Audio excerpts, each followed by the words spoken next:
Halo, Assalamualaikum, saya Dr. Lia. Ayo kita nonton video kali ini ya.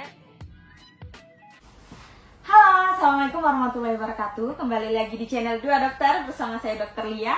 Saya ingin men-share kepada ibu-ibu muda, best friend sekalian yang memang sedang bingung nih, mau memilih metode apa untuk anaknya, anak laki-lakinya yang mau dihitan.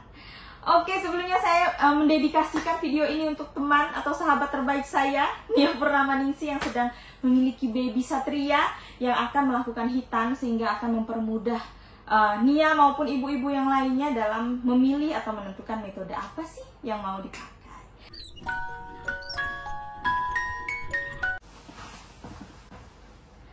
Oke, kita langsung masuk ke materinya, langsung aja. Di sini saya akan membahas 3 metode yang memang sering digunakan atau dilakukan di Indonesia. Yang pertama adalah metode konvensional, yaitu metode yang pertama dia akan dipotong terlebih dahulu kulitnya, kemudian akan dijahit ya, contohnya seperti ini. Kemudian yang kedua yaitu metode laser, yang mana menggunakan plate atau besi panas yang akan memotong kulit preputiumnya yang akan dihitan memang. Nah, itu kemudian dijahit juga. Kemudian ini contohnya seperti ini nih. Kemudian yang ketiga yaitu metode clamp. Metode clamp yang dia akan menggunakan mekanisme menjepit ya, menjepit pembuluh darah di kulit preputium yang akan dihitan ya, tapi tidak dijahit. Nah gitu, bingung ya seperti apa? Ini saya kasih contohnya ya. Jadi kita akan membahas keuntungan atau keunggulan dari 3 metode ini. Nanti biar mempermudah ibu-ibu, yaitu saya akan memberikan perankingan terhadap metode-metode itu. Oke, kita langsung masuk ke sudut pandang yang pertama, yaitu adalah harga. Yang pertama, metode konvensional. Ini adalah ranking pertama kita karena murah, yaitu kisaran sekitar 200 sampai 600 ribu. Kemudian yang kedua yaitu laser.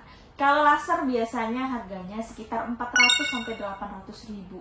Itu kembali lagi tergantung siapa operator dan di mana dilakukan. Kalau misalnya di ruang operasi tentu lebih mahal ya. Apabila di praktek atau di klinik, nah itu sekitar segitu. Dan yang murah tentu saja di hitanan massal, karena hitanan massal biasanya menggunakan konvensional dan laser. Kemudian yang ketiga, nah ini memang karena menggunakan alat tambahan, ini agak lebih mahal istilahnya, karena kisaran harganya sekitar 800 sampai 1 jutaan lebih ya per orangnya. Kemudian kita masuk ke sudut pandang kedua, yaitu kunjungan. Jadi jumlah kunjungan ini kan juga menentukan nih pilihan kita, apalagi untuk ibu-ibu yang sibuk, tentu saja ingin tetap mendampingi anaknya saat melakukan hitan. Tapi kalau untuk smart clamp atau clamp itu dia kunjungannya 2 kali ya, yang dilakukan oleh tenaga medis, karena yang pertama pemasangan, yang kedua pelepasan dari alat clampnya gitu ya. Jadi memang kunjungannya 2 kali. Namun apabila yang konvensional maupun laser itu hanya dilakukan 1 kali saja, yaitu saat pengerjaan. Oke? Dok, ini kan nanti kan dia dibalut dok, emang dia ini tenaga medis nggak datang lagi untuk ngebukanya? Biasanya enggak, biasanya dia lepas sendiri ataupun bisa dibantu oleh ibu di rumah maupun dibawa ke fasilitas kesehatan terdekat yang bisa membantu melepaskan dari si perban ya. Nanti untuk cara-cara melepaskannya saya buat di video selanjutnya, jangan lupa ditonton ya. Kemudian sudut pandang ketiga yaitu adalah nyeri. Jadi kalau untuk nyeri, nah kalau untuk nyeri ini yang pemenangnya tentu saja yang clamp. Karena apa? Clamp itu cuma nyeri saat dilakukan pembiusan, injeksi untuk memberi rangsang sebalnya ya, menstimulus rangsang sebalnya, sehingga nyerinya setelah dihitan, setelah dilakukan walaupun klaimnya terpasang itu tidak nyeri ya. Jadi aman, anak-anak juga tidak akan terlalu mengeluhkan ya ketika dilakukan pemasangan klem maupun setelahnya. Kemudian ranking kedua ada laser. Karena laser ini biasanya setelah dilakukan pemotongan, kan dengan dibius dulu ya, pemotongan kulitnya, dijahit, pas biusnya hilang, banyak sekali anak yang mengatakan tidak nyeri. Jadi insya Allah aman. Namun ada juga yang nyeri, jadi tetap diberikan analgetik, yaitu untuk meredakan nyeri ya ibu-ibu ya, biar anak-anaknya merasa lebih enak. Oke. Kemudian ranking yang ketiga kalau masalah nyeri tentu konvensional. Karena konvensional pembuluh darahnya masih good, saraf-sarafnya masih oke, sehingga masih akan lebih terasa tuh nyeri-nyerinya. Dan kalau misalnya konvensional kan memang lebih invasif ya, dia lebih banyak yang dijahit sehingga banyak juga bekas-bekas luka yang akan juga menimbulkan rasa nyeri ya. Kalau misalnya kerapian, tentu saja nih klem juga mendapatkan ranking pertama. Karena klem itu dia akan menjepit dan hasilnya akan sesuai dengan jepitannya. Tentu saja kalau alat dia rapi kan, sehingga nanti hasilnya akan rapi. Yang kedua di sini saya merankingkan laser untuk kerapian. Karena apa? Karena kalau laser dia pakai metode pancong. Jadi nanti akan dipotongnya mengikuti garis lurus dari klem alatnya gitu ya. Kemudian kita akan memotongnya dengan laser. Nah, sehingga nanti akan rapi dia. Nanti juga tergantung sama yang operator yang akan menjahitnya gitu ya.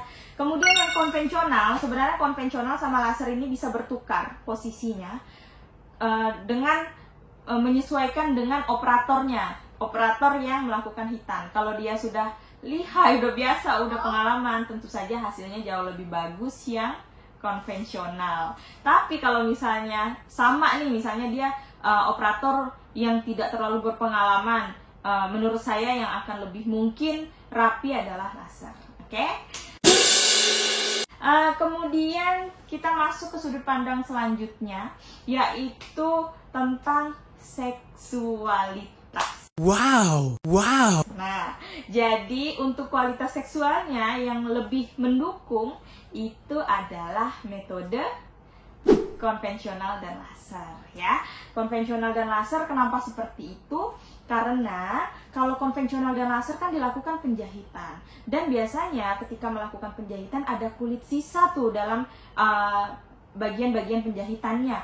Nah itu sehingga ketika sudah sembuh nanti menimbulkan seperti ada gundukan atau tonjolan ke atas sedikit si kulitnya gitu ya. Sehingga katanya untuk teman-teman yang memang sudah berpengalaman, memang sudah menikah, selalu bilangnya gini, ini maksudnya sesama operator ya ngobrolnya, jangan lupa ya dok dibikin gundukan atau benjolan yang ke atasnya katanya, biar enak waktu melakukan hubungan suami istri, katanya seperti itu. Mungkin boleh komen di bawah apakah memang ada pengaruhnya gitu ya. Jadi di sini saya memberi ranking laser yang nomor 1, kedua konvensional, dan ketiga klem. Kalau klem itu dia rapi, tidak ada gundukannya, jadi nanti dia rapi gitu ya, tidak ada kulit yang lebih menonjol tadi. Nah, kenapa saya laser yang nomor 1? Karena laser itu karena dia metode pancong, biasanya kulitnya memang agak lebih dibanding yang konvensional, sehingga gundukannya biasanya agak lebih tinggi atau lebih besar. Kalau misalnya sudut pandang pendarahan, tentu saja yang konvensional dia lebih mungkin untuk pendarahan, karena kan banyak yang dilakukan ya, kemudian tidak langsung terjahit istilahnya, harus kita manual jahit pembuluh darahnya ya. Kemudian yang kedua ada laser. Jadi laser itu ada di tengah-tengah. Dia biasanya ketika kita memotong dengan laser tadi tidak ada pendarahan, namun pembuluh darahnya biasanya tetap kita ikat atau ligasi, karena harus kita mempertahankan jangan sampai pembuluh darahnya saat dihitan dia aman, tapi setelah pasca hitan dia lari-larian pendarahan. Nah itu kan tidak diharapkan, sehingga ranking yang pertama tetap klem, yaitu menggunakan metode jepit, dan setelahnya preputiumnya dibuang, dan itu tidak akan menimbulkan pendarahan. Jadi ranking pertama ada klem, ranking kedua laser, dan yang ketiga ada konvensional. Oke, sekarang kita masuk ke sudut pandang infeksi.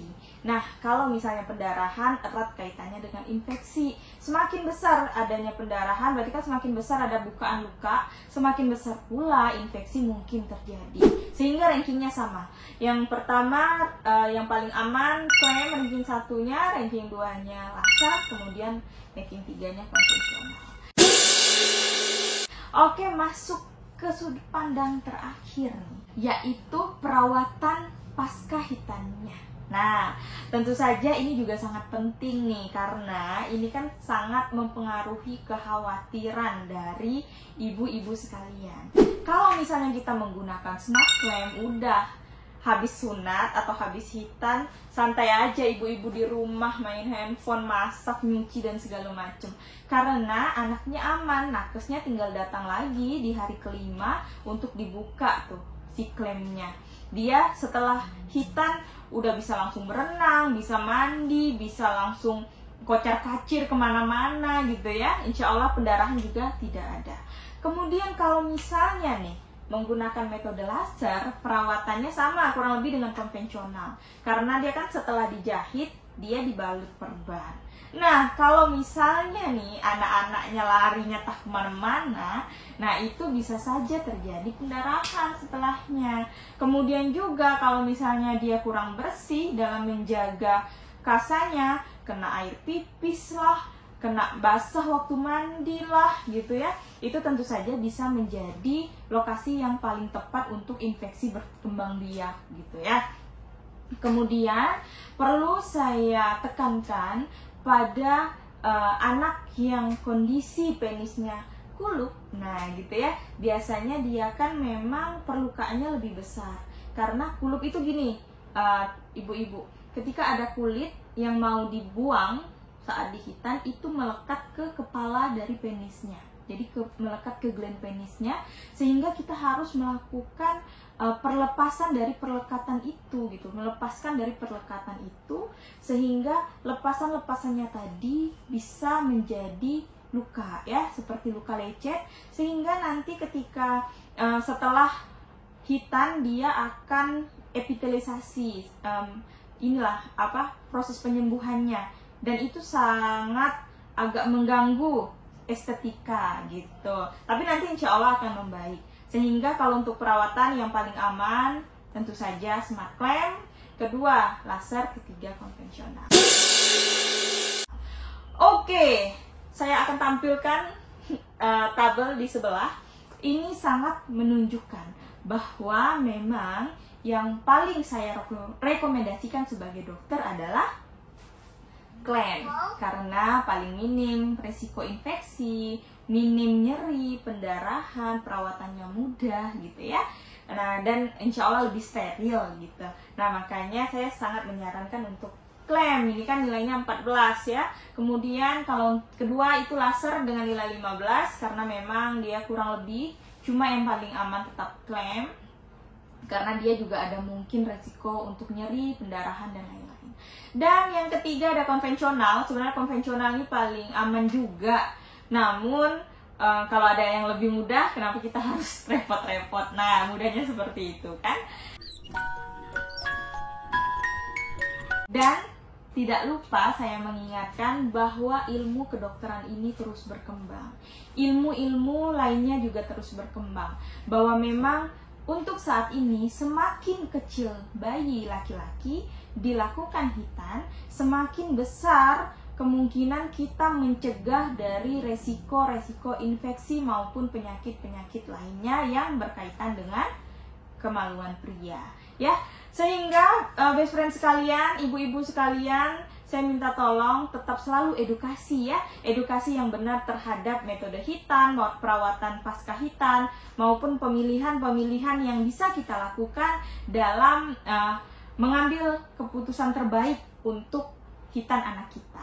Ya, jangan lupa sehat terus, jaga kesehatan terutama di masa pandemi ini. Selalu tonton video-video saya yang akan membagikan ilmu-ilmu yang insya Allah bermanfaat untuk teman-teman sekalian, best friend sekalian. Oke, kayaknya cukup itu aja. Kalau misalnya ada lagi yang perlu saya bahas, boleh komen di bawah. Jangan lupa like, subscribe, dan nyalain lonceng notifikasinya ya. Saatnya saya undur diri. Salam sehat, jangan sampai sakit. Sekian video kali ini, sampai jumpa di video selanjutnya. Dadah.